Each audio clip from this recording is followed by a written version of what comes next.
पिछले एपिसोड में योंगकुंग को पता चल गया था कि टैन्यू ने लियू रुलोंग को मार दिया है। अब योंगकुंग टैन्यू पर काफी गुस्सा हो जाता है और इस पर अटैक करने आता है, लेकिन ग्रेट एल्डर उसे रोक देते हैं और कहते हैं कि टैन्यू ने जो किया वह सही था। सबसे पहले लियू रुलोंग ने ही टैन्यू को मारने की कोशिश की थी। लॉ एनफोर्समेंट एल्डर होकर भी तुम्हें यह बात समझ नहीं आती। यह सुनकर योंगकुंग शांत हो जाता है, लेकिन अब टैन्यू जानबूझकर गुस्सा होने लगता है और कहता है कि योंगकुंग ने एक इनोसेंट स्टूडेंट को मारने की कोशिश की है। इसके लिए मैं अब उसे लाइफ एंड डेथ एरिना में चैलेंज करता हूँ। अगर हिम्मत है तो तुम इसे एक्सेप्ट कर लो। यह सुनते ही योंगकुंग तुरंत ही चैलेंज को एक्सेप्ट कर लेता है। इस पर ग्रेट एल्डर टैन्यू को डांटते हैं और कहते हैं क्या तुम पागल हो गए हो। तब टैन्यू मासूम बनते हुए कहता है सॉरी एल्डर, मैं अभी थोड़ा सा गुस्सा हो गया था और मैंने गुस्से में ऐसा बोल दिया। मैं योंगकुंग के साथ बैटल नहीं करना चाहता। यह सुनकर योंगकुंग कहता है कि मैंने तुम्हारे चैलेंज को एक्सेप्ट कर लिया है, जिसे यहाँ मौजूद हर स्टूडेंट और एल्डर ने सुना है। अब तुम्हें किसी भी हालत में मेरे साथ लाइफ एंड डेथ एरिना में आना होगा, क्योंकि यह सेक्ट का रूल है। अब असल में टैन्यू भी यही चाहता है, लेकिन वह फिर मासूम बनता है और कहता है कि इतने पावरफुल इंसान का मुकाबला मैं कैसे कर सकता हूँ, मुझे यह चैलेंज नहीं करना।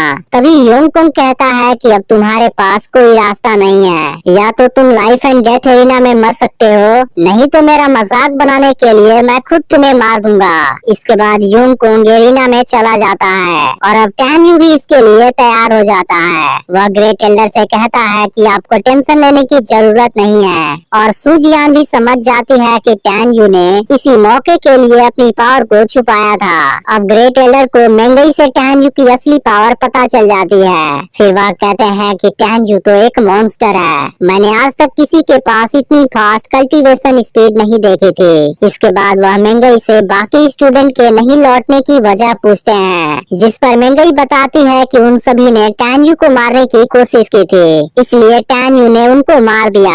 अब एरिना में सबसे पहले टैन्यू योंगकुंग पर अटैक करता है, लेकिन योंगकुंग खुद को बचा लेता है और अब टैन्यू पर भारी पड़ने वाला होता है। फिर यह देख टैन्यू अपनी असली पावर का यूज करने लगता है और योंगकुंग को बहुत बुरी तरह मारने लगता है। यह देख अब योंगकुंग भी टैन्यू की प्लानिंग समझ जाता है और अब अपनी जान बचाने के लिए यहाँ से भागने लगता है, लेकिन टैन्यू उसे जिंदा छोड़ने वाला नहीं था और तुरंत उसे पकड़ने जाता है। तभी इसी दौरान योंगकुंग टैन्यू पर कोई अटैक कर देता है और अब टैन्यू उसके अंदर फंस जाता है। फिर योंगकुंग इसका फायदा उठाकर उसे कैद कर लेता है और लियू रुलोंग की मौत का बदला लेने के लिए उसे मारने जाता है, लेकिन तभी टैन्यू खुद को फ्री कर लेता है और आई टेक्निक का यूज करके उसे नीचे गिरा देता है। इसके बाद टैन्यू योंगकुंग पर अपना फाइनल अटैक करता है और उसे वहीं पर मार डालता है, जिसे देख सब लोग काफी हैरान हो जाते हैं। इसके बाद ग्रेट एल्डर टैन्यू के पास आते हैं और बताते हैं कि इनर गेट के 9 हेड आ चुके हैं। अब बाकी एल्डर का तो पता नहीं,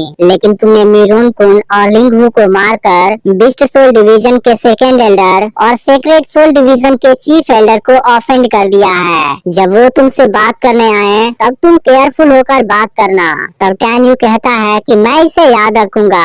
फिर ग्रेट एल्डर टैन्यू के पावर की तारीफ करते हैं और कहते हैं कि तुम्हारे पास जरूर कोई बेस्ट क्वालिफिकेशन होगी। तब टैन्यू कहता है कि वैसे तो मेरी क्वालिफिकेशन अभी बेस्ट नहीं है, लेकिन उससे कम भी नहीं है। अब सुजियान टैन्यू से फ्लाइंग स्वॉर्ड की बात करने लगती है। फिर टैन्यू उसे समझाता है कि मैंने तुम्हें जो 5 सोल स्वॉर्ड टेक्निक दी थी, उसकी असली पावर का यूज करने के लिए तुम्हें अलग अलग एट्रीब्यूट वाले 5 फ्लाइंग स्वॉर्ड का यूज करना होगा।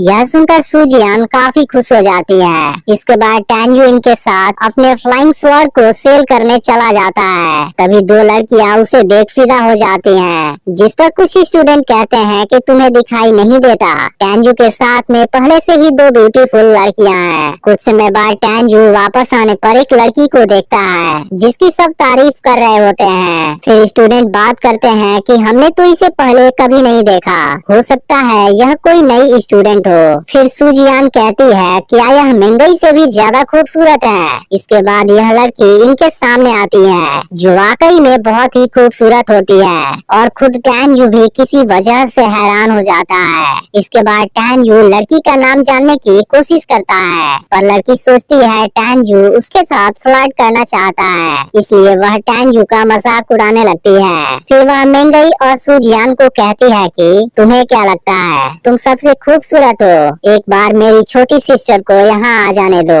उसके बाद पता चलेगा कि कौन सबसे खूबसूरत है। फिर टैन यू लड़की से कहता है कि तुमने अभी तक अपना नाम नहीं बताया।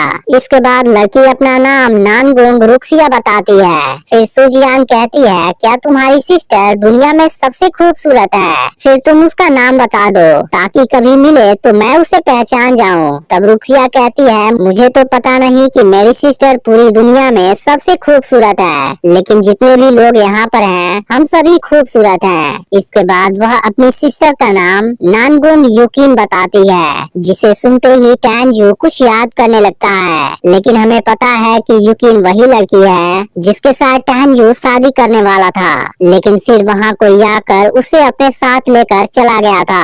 अब इसका अगला पार्ट भी इसी चैनल पर अपलोड होगा। इसके अलावा यहाँ पर मैं एक नई सीरीज को लेकर आने वाला हूँ, इसलिए आप चैनल को सब्सक्राइब करके नोटिफिकेशन को ऑल पर जरूर सेट कर लेना।